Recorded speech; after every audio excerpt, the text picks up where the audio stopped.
heart of an ancient West African forest, where spirits whisper through the trees and even the sunlight dares not linger, lies a secret so powerful it speaks through a drum. But what happens when a snake dares to listen to what no one else should hear?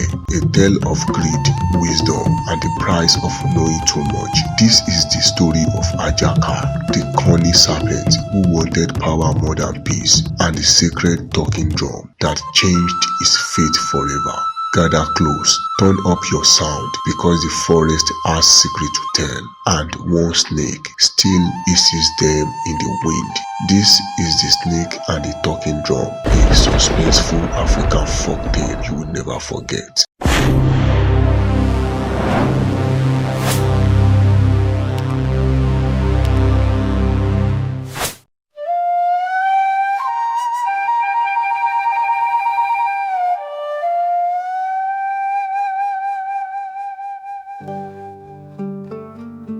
In the deepest part of the ancient African forest, where even the sunlight dared not to stay long, there lived a powerful drum. This was no ordinary drum. It was known as the talking drum of the ancestors, made from the sacred Iroko tree and covered with the skin of a lion that died under a blood moon. This drum had the power to speak secrets. Its rhythms could tell the future, warn of danger, or reveal hidden truths. Only the elders of the forest, chosen by the spirit, were allowed to beat it. The animals feared and respected it. They never went near the sacred grove where the drum was kept, all except one. His name was Ajaka the Snake. Ajaka was not just any snake. He was cunning, clever, and ambitious, while other animals bowed to tradition. Ajaka always found a way around the rules. He had tricked the lion into giving up part of his land. He had once convinced the monkey to give him a bag of ripe bananas in exchange for invisible fruit. He had even convinced the crocodile to share a cave until the poor crocodile disappeared.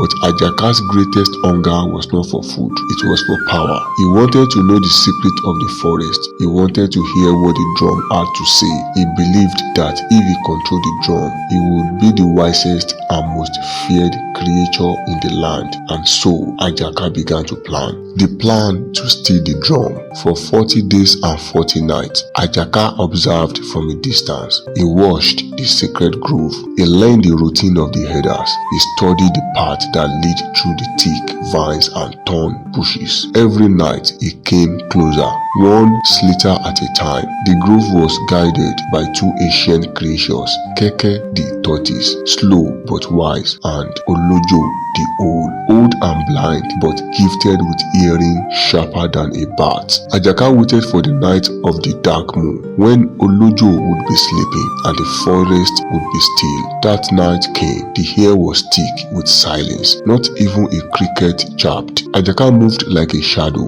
through the roads, over the rocks, under the thorn bushes, past the sleeping tortoise and the snoring owl. Finally, he reached the drum. It stood tall, quiet, glowing faintly under the moonless sky. Ajaka smiled. So you are the one they fear. I am not afraid of you. He wrapped himself around the base of the drum. Tell me your secrets. I want to know what the herders know. I want to know what the spirits whisper. Then the drum vibrated softly. The rhythm was slow, like a heartbeat. Then it spoke, not with words, but inside Ajaka's mind. Secrets are not gifts, they are burdens. Are you ready to carry them? Ajaka hissed, yes. Then give me your venom. Only with sacrifice will you gain truth. Ajaka paused. His venom was weapon, his defense, his pride. Without it, he was no different from a worm, but his greed was stronger than his wisdom. I agree, he whispered. He opened his fangs and let the venom drip onto the sacred ground. The earth sizzled as it absorbed the poison.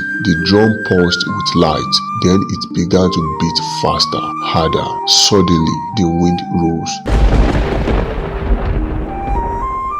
Leaves flew, thunder cracked, the ground shook. Ajaka tried to slither away, but roots from the Iroko tree rose up like arms and wrapped around his body.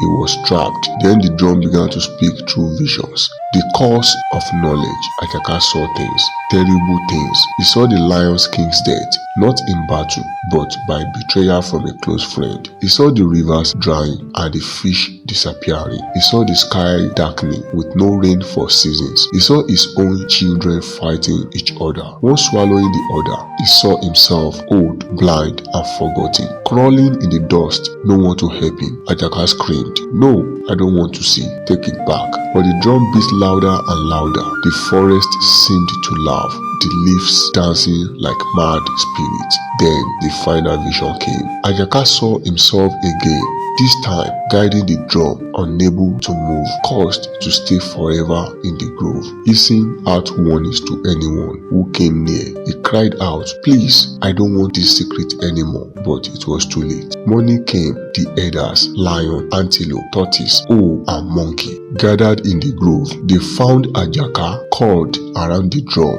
weak, dry, and voiceless. Tortoise stepped forward, greed as a prize. Monkey added he wanted to know everything. Now he can do nothing. Lion roared, "Let this be a lesson. Power is not for the proud, and secrets are not for the selfish." They held a forest gathering under the mighty baobab tree. It was agreed the drum would be moved to a new sacred place, one hidden far away, where no creature could find it again without the spirit's permission. Ajaka was left behind, no longer feared. The other animals no longer greeted him. He was just a snake now, venomless, voice trembling, eyes filled with memories he could not forget. The whispering forest, and so the drum was hidden. But sometimes, when the wind blows just right and the forest is silent, you may still hear the soft beat of the talking drum. And if you ever go too far into the forest and you see a snake watching you without blinking, listen carefully, for he may whisper with a shaky voice. Don't ask what you cannot carry. The truth is heavier than you think. Moral of the story: be careful what you ask for. Wisdom without humility becomes a curse, and secrets are never free.